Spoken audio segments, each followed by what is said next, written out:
सुप्रभात बच्चों। आज हम हिंदी पाठमाला का पाठ 16 जीवन में नैतिकता का महत्व को पढ़ेंगे। नैतिकता का अर्थ होता है किसी काम को नियम के अनुसार करना या नियमों का पालन करना, जिनसे बनता है अनुशासन। व्यक्ति सदैव अनुशासन यानी कि नियमों के दायरे में रहकर काम करता है। इस पाठ में हमें यही सीख मिलती है कि हमें किस प्रकार और किन किन नियमों का पालन करना चाहिए, जिनसे कि हमारा जीवन सभ्य बन सके और समाज में हमारा सम्मान हो सके। चलिए पाठ को शुरू करते हैं। नैतिकता यानी कि नियमों का पालन। इस नैतिकता का हमारे जीवन में बहुत बड़ा महत्व है। नैतिकता का अर्थ यहाँ पे बता ही दिया है इन्होंने, नियमों का पालन। चाहे क्षेत्र कोई भी हो, सामाजिक, धार्मिक, कानूनी या देश से संबंधित, इन सब में से सामाजिक नैतिकता हमारे जीवन को अत्यंत प्रभावित करती है। देखिए, नैतिकता के लिए क्षेत्र कोई भी हो सकता है। समाज में भी जब हम रहते हैं तो नियमों का पालन करते हैं।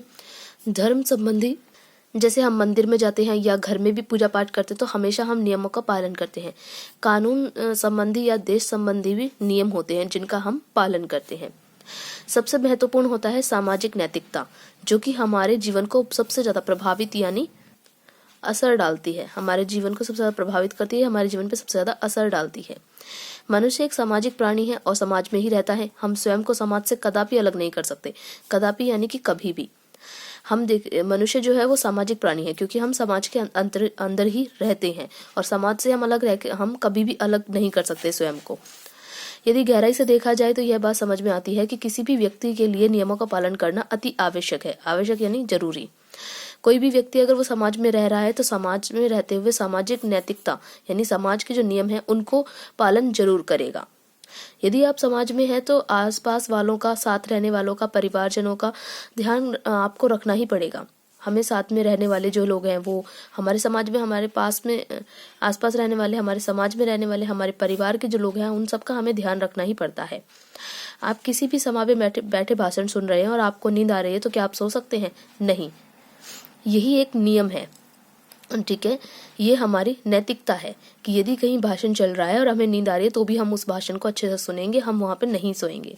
यह नैतिकता का उल्लंघन है। अगर हम सो जाते हैं तो वो नैतिकता का उल्लंघन है, यानी कि नियमों को तोड़ना है। जो नैतिकता का नियम है उसे हम तोड़ रहे हैं। यदि आपके पड़ोस में कोई बीमार या बुजुर्ग है तो आप रात को देर तक ऊंची आवाज में म्यूजिक सुनते हो और उसको परेशानी होती है तो आप सामाजिक नियमों के दायरे से बाहर जा रहे हैं। किसी भी व्यक्ति से बात करते समय यदि हम अपभ्रंश या अपमानजनक भाषा का प्रयोग करते हैं तो यह अनैतिकता होगी। देखिए, अगर हमारे पड़ोस में कोई बीमार है या कोई बुजुर्ग व्यक्ति है जिसे परेशानी हो तेज आवाज से और हम देर रात तक ऊंची आवाज में म्यूजिक सुने तो ये एक नैतिकता का विरुद्ध है, ठीक है। नैतिकता का हम उल्लंघन कर रहे हैं। और अगर यदि हम किसी व्यक्ति से बात कर रहे हैं और उस समय हम अपभ्रंश एक प्रकार से अपभ्रष्ट भाषा मानी जाती थी, किंतु फिर भी कई कवियों ने या कई लेखकों ने इसे एक साहित्यिक भाषा के रूप में भी माना है, पर अधिकतर लोग इसे अपभ्रष्ट यानी कि गंदे शब्दों वाली भाषा मानते थे। अपमानजनक, जिसमें किसी का अपमान हो, इस प्रकार की भाषा का अगर हम प्रयोग करते हैं तो वो अनैतिकता होगी, यानी कि हम नैतिकता का जो नियम है उसका हम उल्लंघन कर रहे हैं। किसी भी व्यक्ति से उसकी व्यक्तिगत बातें पूछना, जैसे आयु या वेतन, तो यह भी नैतिकता के विरुद्ध होगा।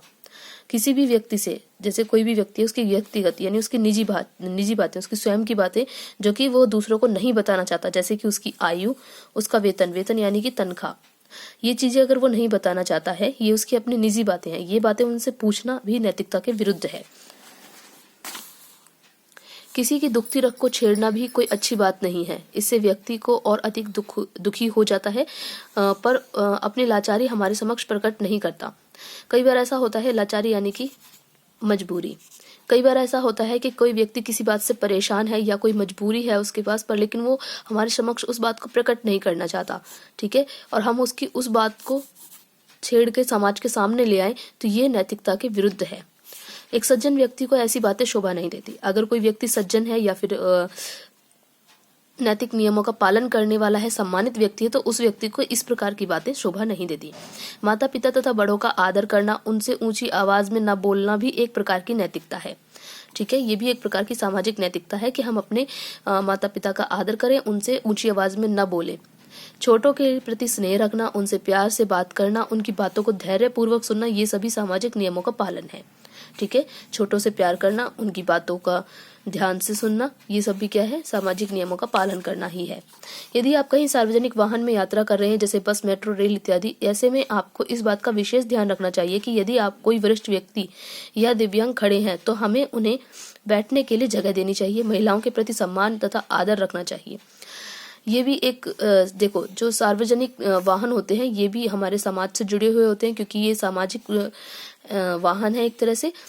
तो ये बस, मेट्रो, रेल, इन सब में हमें सामाजिक जो नियम है, हमारा नैतिकता है, उसमें क्या है कि हमें वरिष्ठ या दिव्यांग जो लोग होते हैं, दिव्यांग यानी कि जिनके शरीर का कोई भी एक अंग न हो, उन्हें हम दिव्यांग कहते हैं। तो ऐसे व्यक्तियों को हमें उनके बैठने के लिए जगह देनी चाहिए, महिलाओं का सम्मान करना चाहिए। तो ये भी एक सामाजिक नियम है। नैतिकता कानूनी क्षेत्र में भी रखनी बहुत आवश्यक है, जैसे लाल बत्ती पर चलना, किसी के घर में चोरी करना, ये सब कानून के नियमों के उल्लंघन माने जाते हैं। ठीक है, अब देखो, जो नैतिकता, कानूनी नैतिकता कौन सी होती है।